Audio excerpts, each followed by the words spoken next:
Hey everybody, welcome back. My name is Matt. Thanks for stopping by the channel.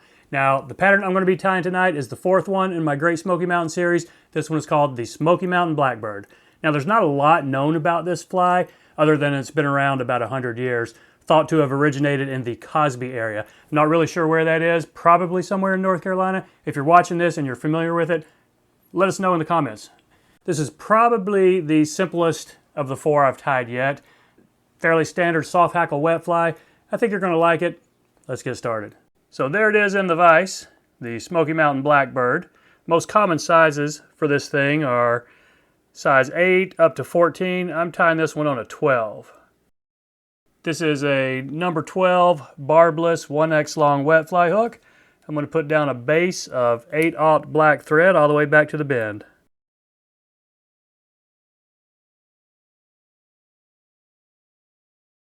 Now there's no tail on this guy, but first component we're going to tie in is our rib. Now this is a size medium.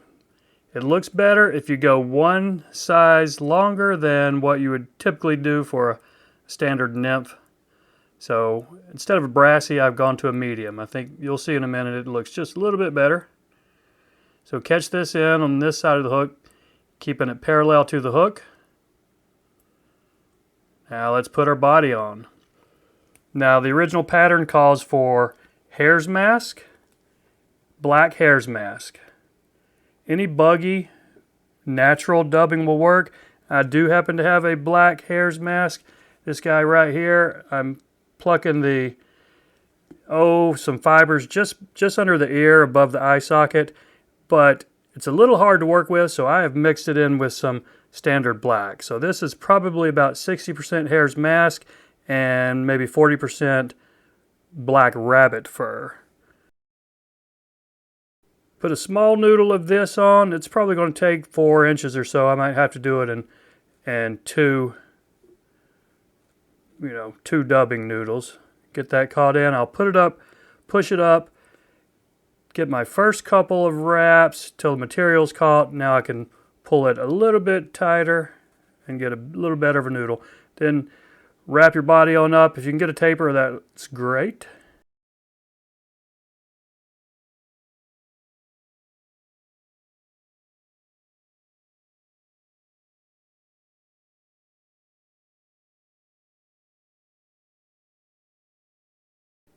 So there you go. You see it's a nice big buggy looking body, almost a football shape. Now I'm going to counter wrap this rib, evenly spaced, not too close together, but enough to really just bind some of those guard hairs down.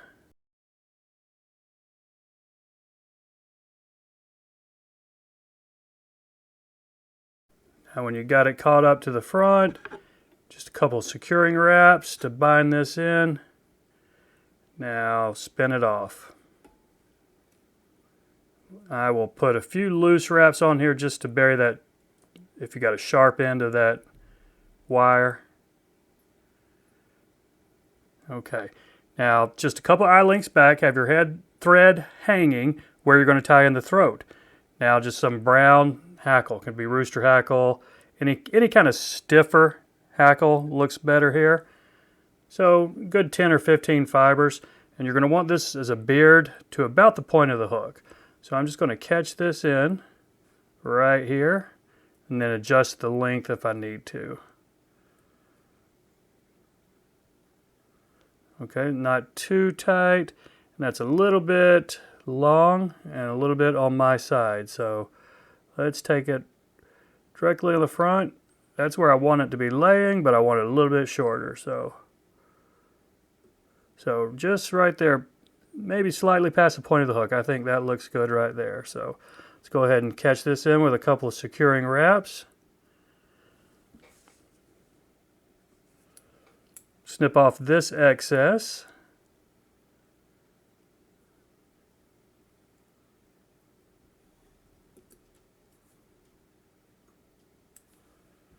Okay, that throat looks fine. Got a couple of guard hairs sticking up right there, but I'm going to leave them. So the hackle on this guy is either blackbird or starling or some kind of small blackbird. One of the very small wing feathers at the top of the wing. So you see that? You've got some brown on one side and then no brown on the other side. I will take that, and you don't want a lot of hackle. I'll strip off the side that doesn't have the brown tips. So leave the brown tips.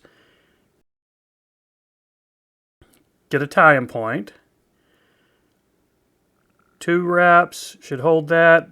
Fold that back over, another couple of wraps. Now we can trim off that tip.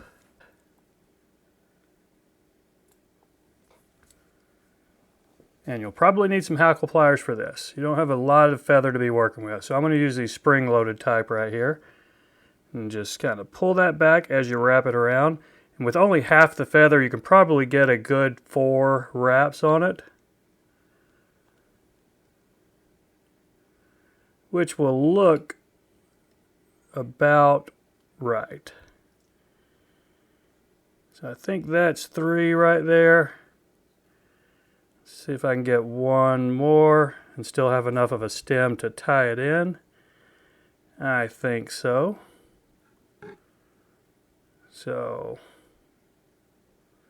actually I might even go a little bit higher and get a couple more fibers on this right there. So I'm going to end up catching this off at the top up here. Try not to trap any of those. If you do, it'll be okay. We can pull them out when we're wrapping up the head. So 2 wraps to get that stem caught in. Now reach in here and clip this excess off as close as you can get it. And if you think it kind of looks like right now, well, you'd be right, but we can fix that. Just push it back and build up our head. So I'm going to hold these back with my material hand, take it straight up to the eye. I've got a couple of little stubbies there, but I'm going to build this ramp here and catch these fibers in. They won't lay too far back on you, so you don't have to worry about that.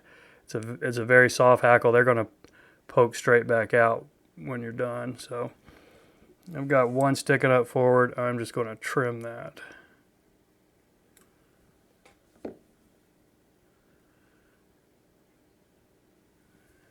So I think we're good to go with a whip finish here. 4 or 5 turn will suffice here because we are going to put a drop of head cement.